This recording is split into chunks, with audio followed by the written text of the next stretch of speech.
In a brand new access to information document, we've discovered that federal government bureaucrats were playing politics with the truth.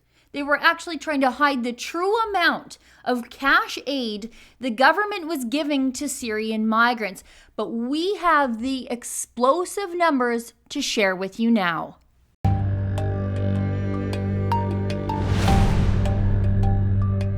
We just received a brand new stack of access to information documents with regard to the federal government's handling, or rather mishandling, of the resettlement of Syrian migrants. Now, this document package is roughly 1,100 pages, and it's going to take us a little while to get through it all and organize it into relevant reports for you. But I promise I'll do that. But the revelations so far are absolutely shocking. Early on in the process of refugee resettlement, ministerial bureaucrats from Immigration, Refugees, and Citizenship Canada were already withholding information from those people who started to ask tough questions about what this whole program would cost us. We have received a secret memo where bureaucrats are discussing how best to handle a media inquiry about the yearly cash financial support that Canadians would be providing to this new influx of Syrians. Here's the email chain. Thanks, Nancy. We have a table, approved, and past responses with breakdowns. Can we try to dig that up and include it here? I think the reporter is looking for numbers. We know that $50,000 is the new startup cost, but we haven't used that yet. If we do, can we get MINO approval? Earlier this week, we opted to go with the individual cost response for the Canadian Federation of Taxpayers. But in this instance, the reporter is talking about families, so it may be okay to use. Okay, so the bureaucrats are worried about their communication strategies because they know Canadian taxpayers would be absolutely bothered by the amount of benefits being given to Syrian migrants. And now we know that yearly amount in cash benefits is $50,000 per family. It's unbelievable. The bureaucrats tried to hide the numbers from the CTF by using data for individual refugees rather than for families. It's shady stuff because we know most of the migrants who were coming to Canada at the time were those with large families. Families were the ones triaged first through the system. That is until IRCC changed the definition of family to include young, able-bodied men traveling together who then self-identified as brothers. Now, the bureaucrats go on in the email chain to say that detailed info about yearly costs was only going to be given out if they were absolutely pressed on it. The bureaucrats weren't going to give Canadians transparency or clarity unless we wrung it out of them, dragging them, kicking and screaming into finally telling Canadians the truth. The bureaucrats then share a table of breakdowns of financial support for Syrian migrants as an approved talking point for media inquiries. The numbers in this table are based on cities and family sizes. For example, a refugee family of 4 resettling in Vancouver receives $5,455 in startup support and another $1,508 per month. And a single Syrian migrant settling in Halifax would receive $2,068 in initial startup support and another $616 every single month.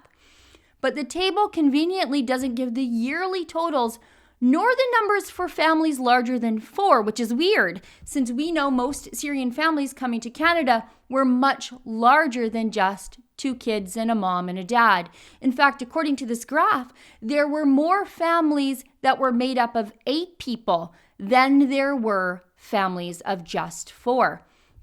If you look here in this government email, the bureaucrats are editing data as they go. They actually cross out a sentence in their talking points, one that reveals the government, or rather Canadians, provided up to a maximum of $50,000 per year in cash aid per migrant family.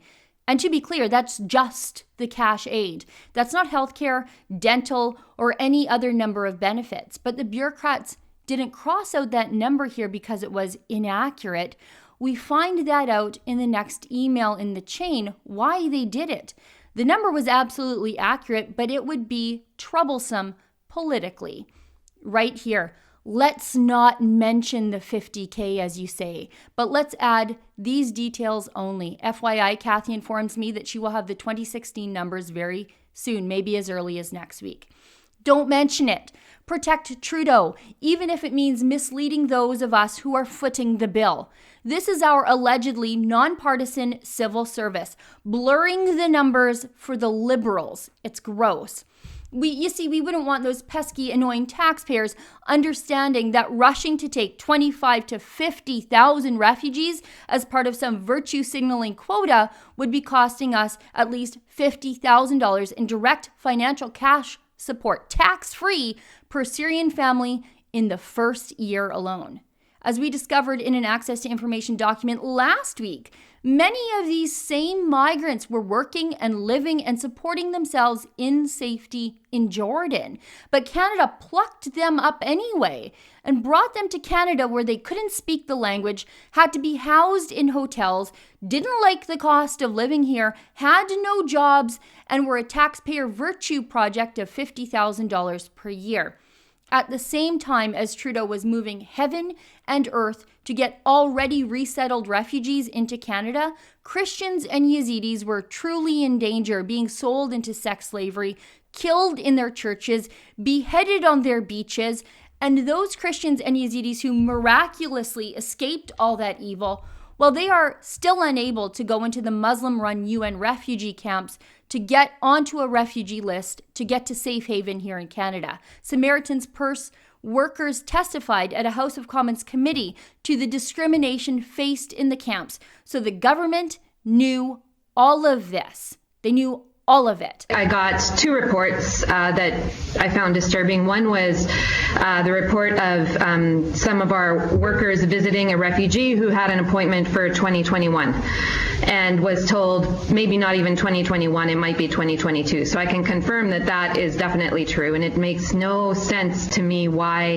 the UNHCR cannot be providing refugees. That was just for refugee status. That wasn't even for immigration. That was just for status as a refugee to be able to move forward in the immigration process. Even these sneaky, spinning partisan bureaucrats understood that this $50,000 number would look awful, just dishing out cash for the accomplishment of landing at the airport after taxpayers bought you a ticket here, while the federal government still fights Canadian veterans in court over their pensions. Remember this? Because honestly, Mr. Prime Minister, I was prepared to be injured in the line of duty when I joined the military. Nobody forced me to join the military. I was prepared to be killed in action. What I wasn't prepared for, Mr. Prime Minister, is Canada turning its back on me.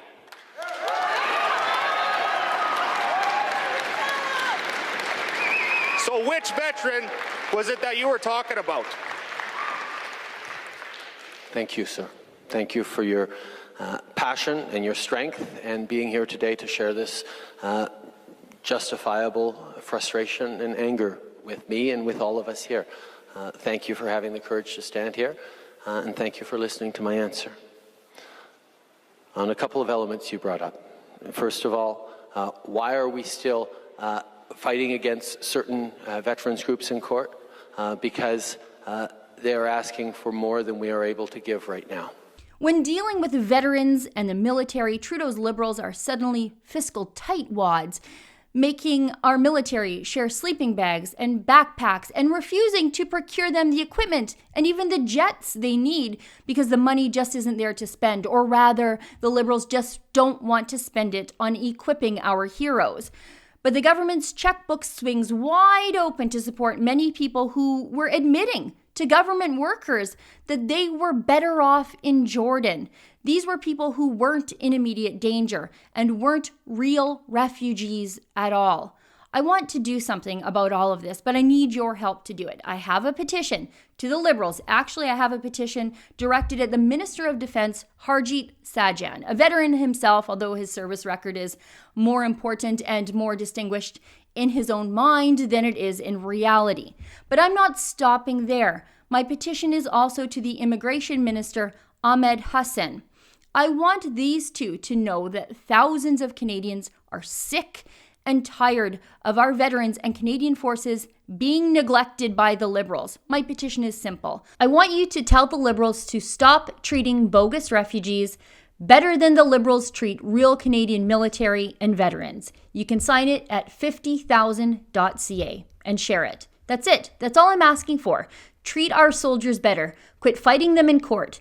Treat them like the heroes they are. Quit treating them like they're greedy nags who are asking too much. And take care of them as well as the Liberals would take care of a stranger who illegally crossed the border from upstate New York. If you agree with me that our soldiers deserve to be treated better than economic migrants and illegal border crossers, sign my petition at 50,000.ca.